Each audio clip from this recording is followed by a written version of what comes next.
पश्चिम महाराष्ट्रातील ॲलर्जीचे घटक कोणते?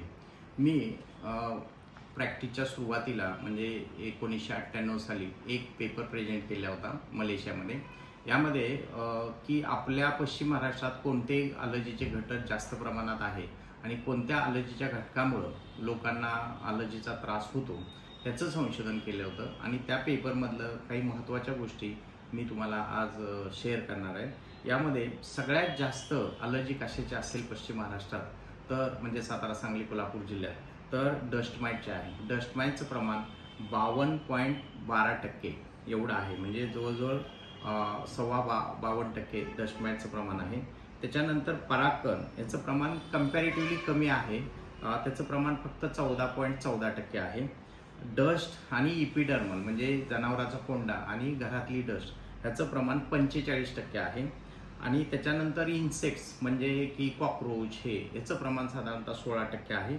आणि खाण्यातल्या पदार्थाची की जे बरेचसे लोक की मला खाण्यातल्या पदार्थाची ॲलर्जी असेल म्हणजे हे टाळा, हे खाऊ नका, हे खाऊ नका, लोणचं खाऊ नका, ताक पिऊ नका किंवा हे पदार्थ खाऊ नका असं जे म्हटलं जातं, याचे ॲलर्जीचं प्रमाण पाहिलं तर फार कमी आहे. ते साधारणतः 4% एवढंच आहे.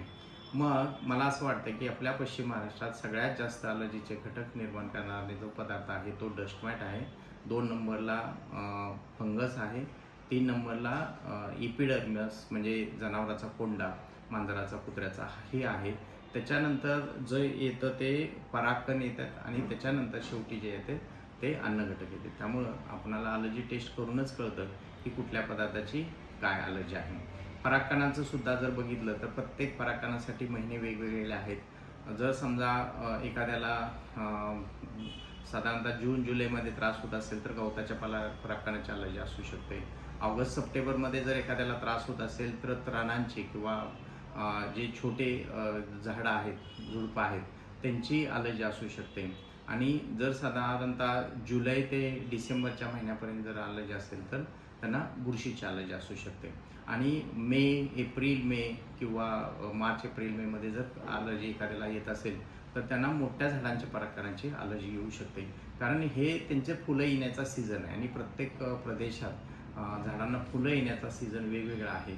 हवामानाप्रमाणे ते परागकण किती दूरवर जातात, आपल्या घरापासून ते किती लांब आहेत किंवा घराच्या परिसरात झाडं आहेत का याचा अभ्यास करून बऱ्याच वेळेला ॲलर्जीचे कुठल्या घटक की लोकांना किंवा पेशंटला त्रास देतात हे आपल्याला समजतं.